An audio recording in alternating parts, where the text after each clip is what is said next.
बिस्मिल्लाहिर्रहमानिर्रहीम, अस्सलाम वालेकुम। मैं हूं मखदूम शहाबुद्दीन। 12 दिसंबर 2025 जुमातुल मुबारक का बाबरकत दिन।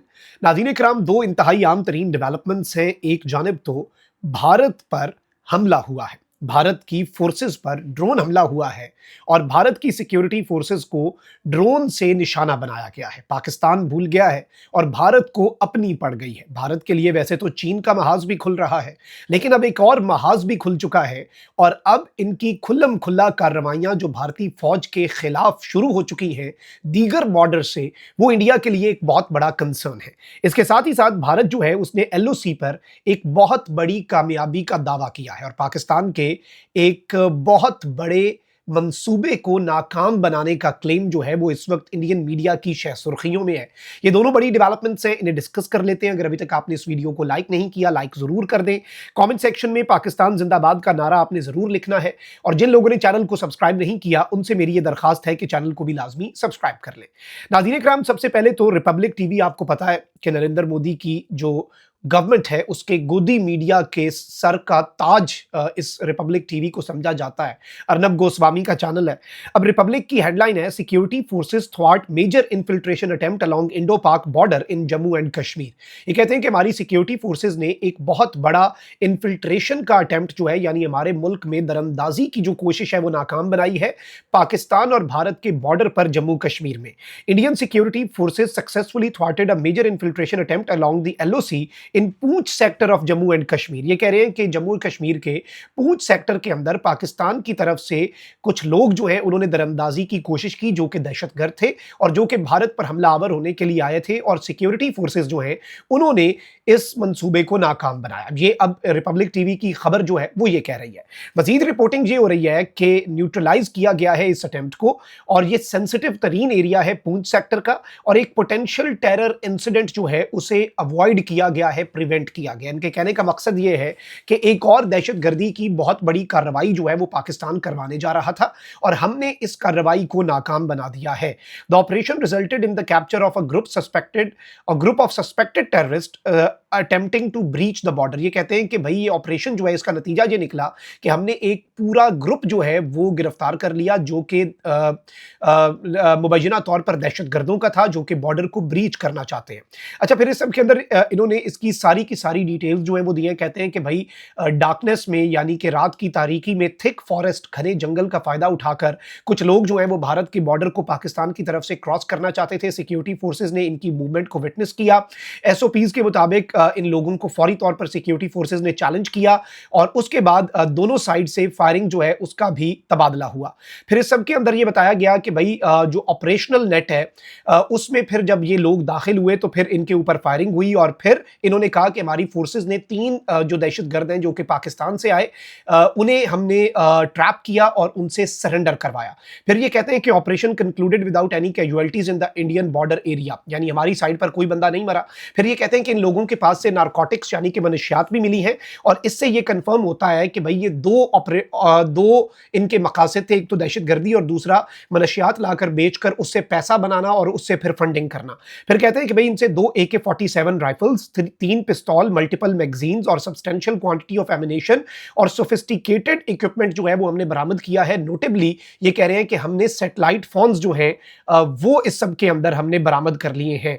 अच्छा, अब ये एक बड़ी डेवलपमेंट है, तशवीशनाक डेवलपमेंट है कि भारतीय मीडिया ये सारी की सारी चीजें जो है ये क्यों कर रहा है। आप अंदाजा करें कि दहशतगर्दी के हवाले से ये इससे पहले भी क्लेम्स कर रहे थे और रीसेंट टाइम्स के अंदर भी जो फिर ब्लास्ट हुआ, फिर जो एमिनेशन का एक पूरा नेटवर्क इन्होंने पकड़ा, फिर उसके अंदर इन्होंने टर्की को इन्वॉल्व किया, फिर कहा कि बांग्लादेश के बॉर्डर से ये सब हो रहा है और अब एलओसी के अक्रॉस। और इंडियन मीडिया लगातार पिछले 2 महीने से ये खबरें चला रहा है कि जी पाकिस्तान ने टेरर के लॉन्च पैड्स जो है वो एक्टिव कर दिए हैं, पाकिस्तान के अंदर फिर से जी जैश और लश्कर जो है वो एक्टिव हो चुके हैं और अब वो एक मरतबा फिर सिंदूर ऑपरेशन के 6 महीने के बाद बड़ी कार्रवाई करने जा रहे हैं। तो इंडियन मीडिया जो है उसने बगल बजाना शुरू कर दिया। इंडियन मीडिया के अंदर रिपोर्टिंग जो है वो इस हवाले से शुरू हो चुकी है और फुल फ्लेज तरीके से उन्होंने जंग के शादियाने जो हैं वो बजाने शुरू कर दी हैं, जो कि तशवीशनाक है। पाकिस्तान इसे ऑब्जर्व कर रहा है। पाकिस्तान इस वक्त मुकम्मल तौर पे तैयार बैठा है। भारतीय तैयारे, भारतीय ड्रोन्स और भारतीय हेलीकॉप्टर्स बॉर्डर पे जासूसी भी कर रहे हैं। फिर उनकी जो जीपीएस स्पूफिंग होती है, जो उनके फिर इलेक्ट्रॉनिक हमारा वॉरफेयर इनके साथ करता है, वो भी इन्हें पता है। पाकिस्तान नेवी ने आज भी, इस वक्त जब मैं आपसे मुखातिब हूं, पाकिस्तान नेवी का एक नोटम जो है वो अभी भी इन प्लेस है। तो वहां से भी आपको समझ आ जानी चाहिए कि बहुत कुछ पाकिस्तान जो है वो ऑलरेडी प्लान कर रहा है। फिर इसके साथ ही साथ मैं आपको ये बताऊं कि भारत जो है उसके साथ एक और तशवीशनाक चीज़ क्या हुई है। नाज़रीन किराम, भारतीय फोर्सेस जो हैं वो पूरी दुनिया को बताती हैं कि शायद जी भारतीय पंजाब जो है वहाँ पर कुछ हो रहा है और पाकिस्तान इन्वॉल्व है और मकबूजा वादी में। अलबत्ता इस वक्त दर्जनों सेपरेटिस्ट मूवमेंट्स हैं जो कि आर्म्ड मूवमेंट्स हैं, जो कि हथियार उठाकर भारत की रियासत के खिलाफ वो लोग लड़ रहे हैं। इसी में आपको ये पता होना चाहिए नाज़रीन किराम के मुख्तलिफ बॉर्डर्स जो हैं, मणिपुर का जो बॉर्डर है, फिर इसके साथ म्यांमार, और वहाँ पर भारत ने रिसेंट टाइम्स के अंदर म्यांमार की साइड पे घुसकर कुछ एयर स्ट्राइक्स भी की। और अब ये जो भारत है, आप अंदाजा करें कि भारत टीटीपी की सहूलतकारी कर रहा है ना, और टीटीपी को भारत ने क्वाड कॉप्टर दिए हैं कि पाकिस्तान की सिक्योरिटी फोर्सेस पे ड्रोन हमले करो। तो अब यूं लग रहा है कि भारत के सामने उसी का जो किया कराया है वो सामने आ रहा है, और भारत के जो मुखालिफ ग्रुप हैं उन्होंने भारतीय फोर्सेस के खिलाफ ड्रोन्स का इस्तेमाल करना शुरू कर दिया है।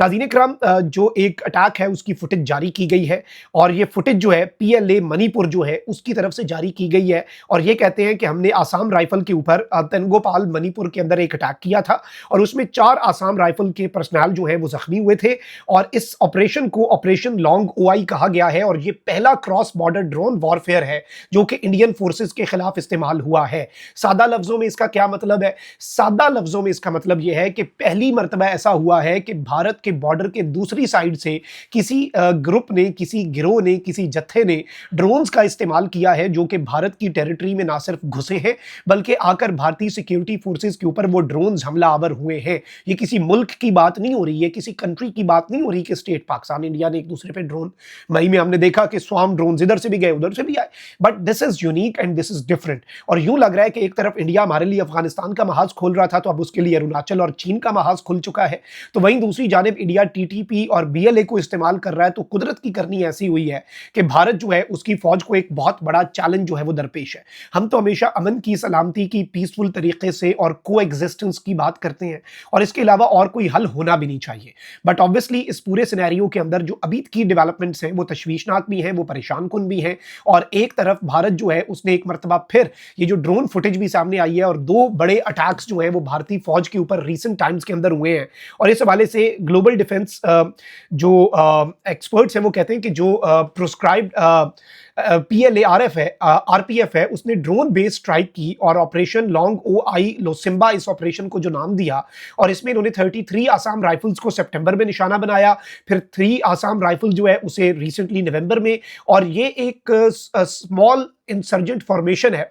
ये छोटा सा एक ग्रुप है जो कि पहले जंगल के अंदर छुपा फिरा बैठा होता था, भारत के खिलाफ वहां से स्ट्रगल करता था। अब ये दुनिया की चौथी बड़ी फौज जो है, ये अब इंडिया के अंदर से बात हो रही है कि भाई लो कॉस्ट ड्रोन वॉरफेयर जो है उसका इस्तेमाल करके छोटा सा ग्रुप जो है दुनिया की चौथी बड़ी फौज जो है उसको टफ टाइम दे रहा है। और इस सब के अंदर ये कह रहे हैं कि भाई ऑफिशियल रिस्पॉन्स अभी तक सामने नहीं आ रहा, और भारत जो है वो भी कंफ्यूज्ड है कि भारत क्या करे, और भारत की खामोशी भी बहुत से सवालात खड़े कर रही है कि भारत के लिए नॉर्थ ईस्ट वाली साइड के ऊपर एक बहुत बड़ा चैलेंज सर उठा चुका है। और इसमें फिर बांग्लादेश का फैक्टर जो है उसे भी इग्नोर नहीं किया जा सकता, और बांग्लादेश ऑलरेडी भारत के साथ किस तरह के ताल्लुकात रखता है ये आप मुझसे बेहतर समझते हैं। कमेंट सेक्शन में राय का इजहार जरूर करें। अपना बहुत ख्याल रखिए। निगमान पाकिस्तान जिंदाबाद।